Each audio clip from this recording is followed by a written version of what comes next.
మరణ ఒక పాట చరణం పల్లవి చరణం పాడుకుందాం. చేరి జీవించోడి దేవాది దేవుని చేరి జీవించోడి, చేరి జీవనము చేసిన ఎడల కోరిన మోక్షము ఓరకే దొరుకును. చేరి జీవించోడి దేవాది దేవుని చేరి జీవించుడి, చేసి చూడరాదా దైవ ప్రార్థన చేసి తరచరాదా. యేసుక్రీస్తు ప్రభువే మోక్షమునకు, యేసే మార్గము, యేసే సత్యము, యేసే జీవము, యేసే దేవుడు, యేసే సర్వము, యేసే పాపికి దోషముల పరిహారకుడు.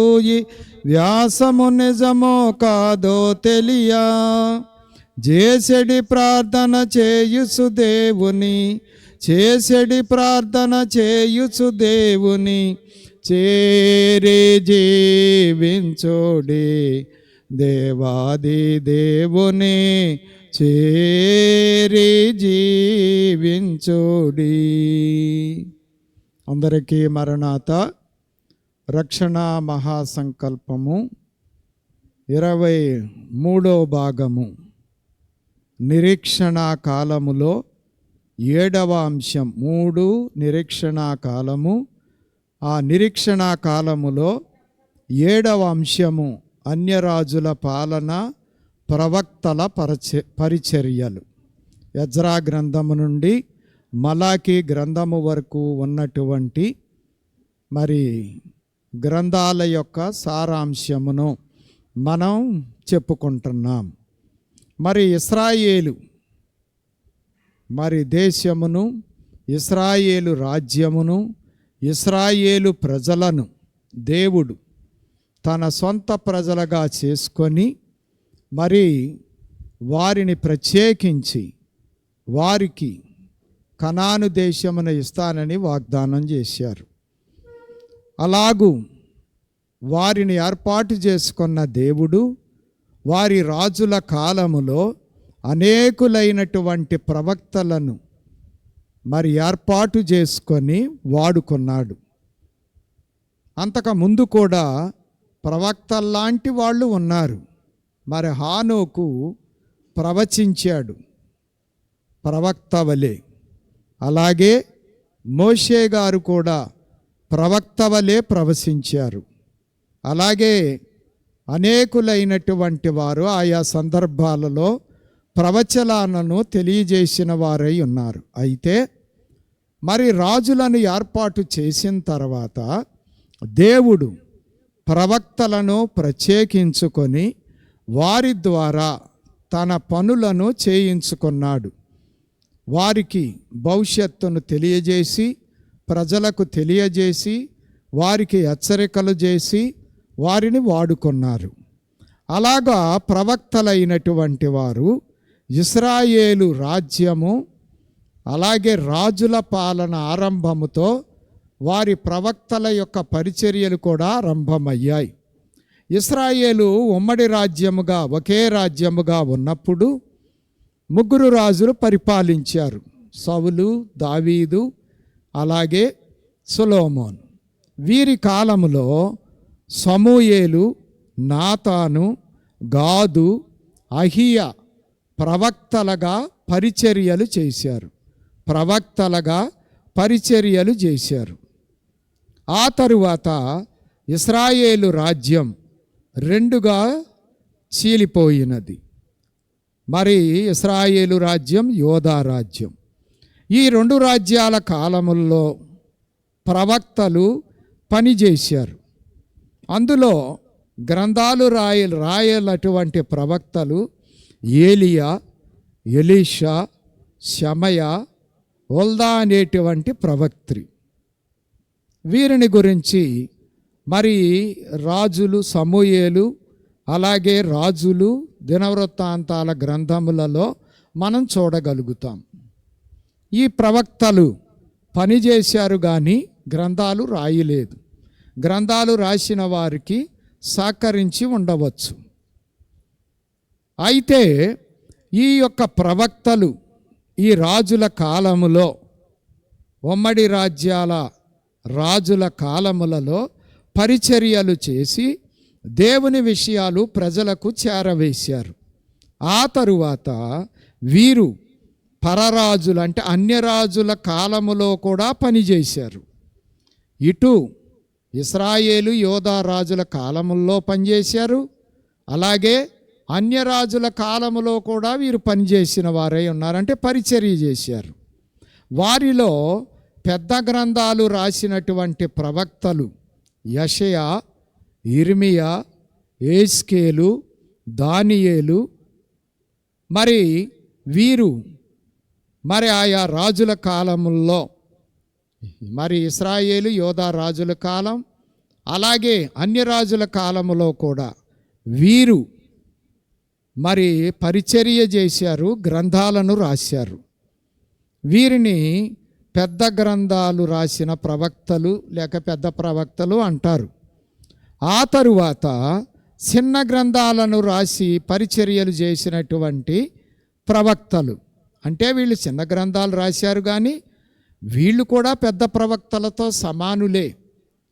దేవుడి దగ్గర నుంచి విషయాలు అందుకొని ప్రజలకు చేరవేసిన ప్రవక్తలే. వీరు రాసిన గ్రంథాలు చిన్నగా ఉన్నాయి కాబట్టి చిన్న గ్రంథాలు రాసిన చిన్న ప్రవక్తలు అని అర్థం అవటానికి పండితులు సంబోధిస్తారు. ఇలాగ చిన్న గ్రంథాలు రాసిన చిన్న ప్రవక్తలు హోషేయ, యోవేలు, ఆమోసు, ఓబద్యా, యోనా, మేకా, నహూము, హబక్కూకు, జెఫన్యా, హగ్గయి, జకర్యా, మలాకి అనేటువంటి వారు వీరు గ్రంథాలను రాశారు.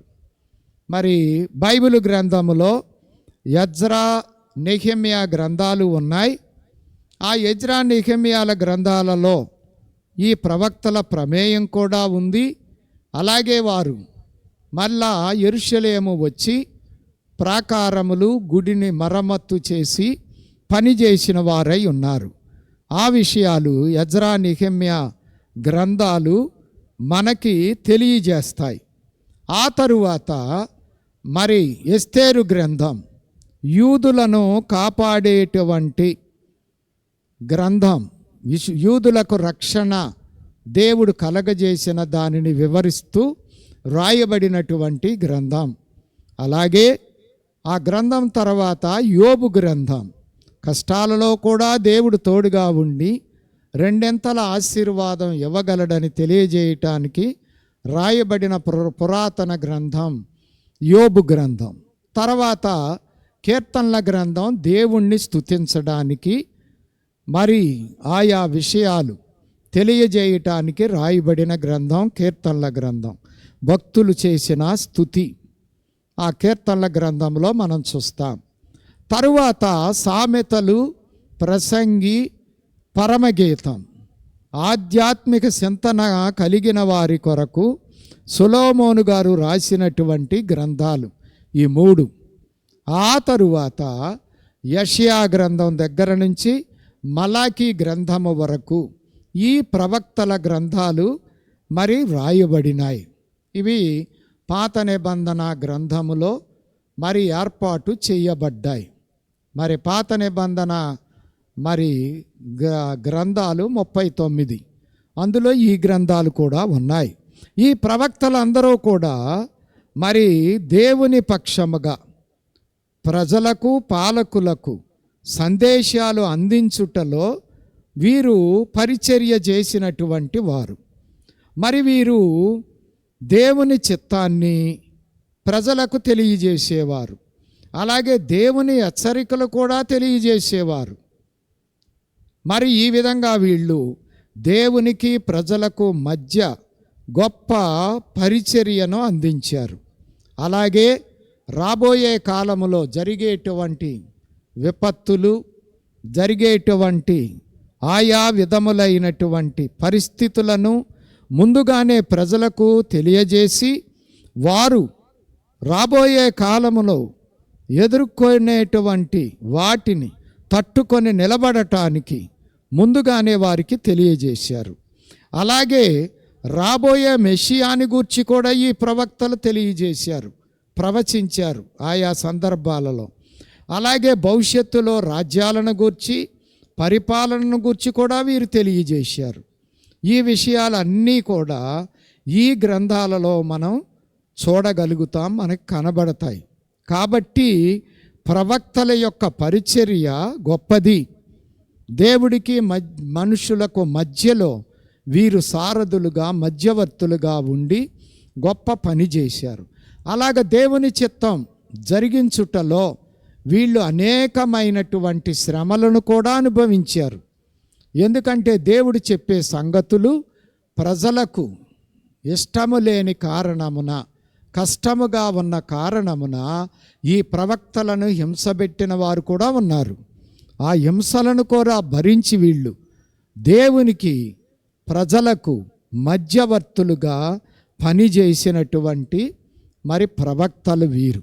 కాబట్టి మరి దేశములో రాజులతో పాటుగా ఈ ప్రవక్తలు కూడా దేవునికి మరి పరిచారకులుగా ఉండి పనిచేశారు. ఏ దేశంలోనైనా మరి రాజ్య పాలన, మత సంబంధమైనటువంటి మరి విషయాలు ఉండక మానవు. అంటే దేశంలో రాజ్య సంబంధము ఉంటుంది, మత సంబంధము ఉంటుంది. రాజ్య సంబంధులుగా రాజులు ఉంటే మత సంబంధమైన వారుగా ఈ ప్రవక్తలు ఉన్నారు. అలాగే యాజకులు కూడా ఉన్నారు. అలాగూ దేవుడు మరి ప్రజల యొక్క పరిస్థితులు సాగటానికి ఏర్పాటు చేసిన వారై ఉన్నారు. అందులో ఈ ప్రవక్తల యొక్క పరిచర్య కూడా ఒక భాగముగా నడిపించబడింది. కాబట్టి ప్రవక్తల కాలము, రాజుల కాలములో ప్రవక్తల కాలం కూడా ఉంది. రాజుల పాలనతో పాటుగా మరి ప్రవక్తల యొక్క పరిచర్యలు కూడా ఉన్నాయి. దేశ క్షేమం కొరకు, ప్రజల క్షేమము కొరకు వీరు పనిచేసినటువంటి వారై ఉన్నారు. కాబట్టి ఎజ్రా గ్రంథము నుండి, అలాగే మరి సమూయేలు గ్రంథము నుండి మలాకీ గ్రంథము వరకు కూడా ఈ ప్రవక్తల యొక్క పరిచర్యలు. అలాగే ఈ ప్రవక్తలు మరి ఇశ్రాయేలు యోధా రాజుల కాలములో మాత్రమే గాక తర్వాత పాలించినటువంటి బబులోను రాజుల కాలములోను, అలాగే మాదీయ పారసీక రాజుల కాలములోను, అలాగే గ్రీకుల యొక్క కాలములోను, రోమియుల యొక్క కాలములో కూడా ఈ ప్రవక్తలు ఉన్నారు. అలాగే రోమావారు పరిపాలించే మరలా కొత్త నిబంధనలో ప్రవేశించినప్పుడు కూడా యోహాను గారు ప్రవక్తగా ఉన్నారు. కాబట్టి ఈ రీతిగా ప్రవక్తల పరిచర్యలు సాగినవి. ఈ ప్రవక్తలను గురించి దేవుడు ఈ యొక్క గ్రంథాలలో తెలియజేసినటువంటి వారై ఉన్నారు. కాబట్టి ప్రవక్తల పరిచర్య రక్షణ మహాసంకల్పంలో ఒక భాగమై ఉన్నది. తరువాతి ఎపిసోడ్లో ఇక నిశ్శబ్ద కాలమును గురించి తెలుసుకుందాం. దేవుడి మాటలను దీవించునుగాక. ఆమేన్.